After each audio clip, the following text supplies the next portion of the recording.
Galera, continuando aqui nossa aula de análise de gráficos, ilustrei aqui uma situação. Eu tenho aqui o gráfico de uma função f e o gráfico de uma função g, independentemente dessas funções.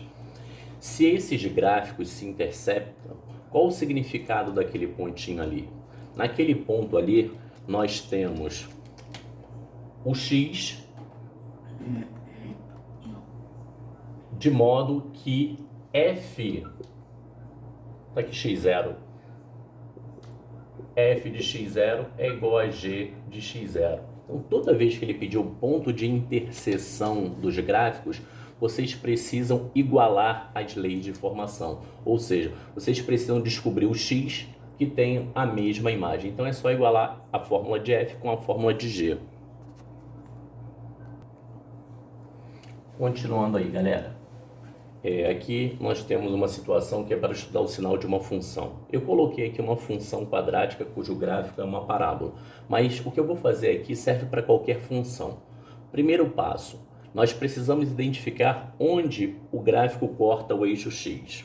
Neste caso aqui, esse ponto aqui tem a abscissa 1 e esse aqui tem a abscissa 3.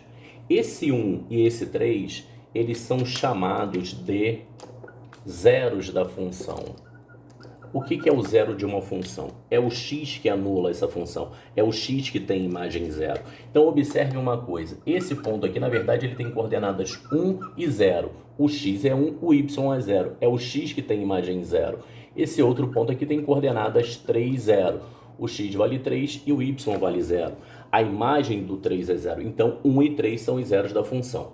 Olhando agora para esse gráfico, o que a gente percebe?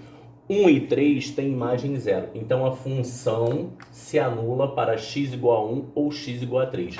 Toda vez que falar de sinal de uma função, a gente está falando de sinal de y, tá?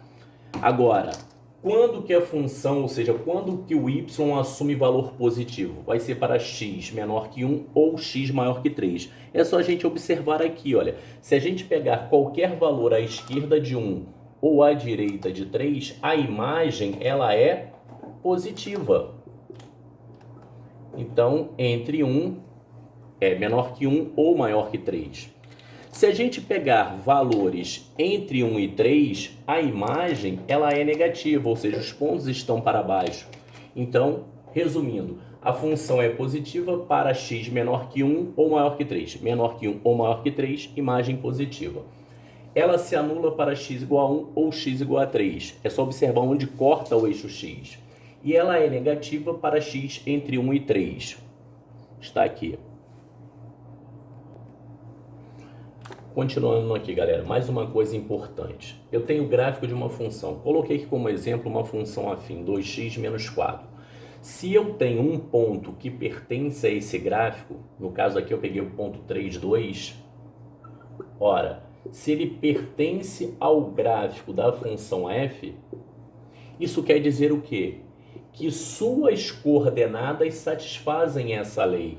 Ou seja, quando x for 3, o y tem que ser 2. Vamos conferir? Então, qual é a imagem de 3 ali? 2 vezes 3, menos 4. 2 vezes 3 vai dar 6, menos 4, 2. Isso é muito importante, qualquer que seja a função. Se eu tenho um ponto pertencente ao gráfico dessa função, suas coordenadas precisam respeitar a lei. Agora uma observação quanto ao crescimento de uma função. Observem esse gráfico da função f. Eu peguei dois pontos distintos aqui, x1, y1, x2, y2. O que a gente observa? À medida que a gente aumenta o x, o y correspondente também aumenta. Então, se x1 é menor que x2, isso implica que a imagem de x1 é menor que a imagem de x2. Isso é característica de uma função crescente. Graficamente, como que a gente observa que uma função é crescente? É só observarmos da esquerda para a direita. O nosso referencial para crescimento ou decrescimento é sempre da esquerda para a direita. Então, da esquerda para a direita, ó, o gráfico está subindo, está crescendo. Continuando aí, galera. Agora, a ideia de função decrescente. Observem esse gráfico. Nosso referencial é da esquerda para a direita. Então, da esquerda para a direita, ele desce, função decrescente. Mas vamos analisar o conceito disso daí. Observem x1, y1 e x2, y2. São dois pontos distintos. À medida que eu aumento o x, o que acontece com o y correspondente? Ele diminui. Essa é a característica de uma função decrescente. x1 menor que x2 implica que a imagem de x1 é maior que a imagem de x2.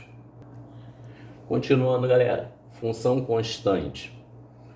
Na função constante, o gráfico é uma reta paralela ao eixo x. Observem que não importa qual é o valor de x, a imagem é sempre a mesma. Então, f de x é k para todo x real. Um abraço.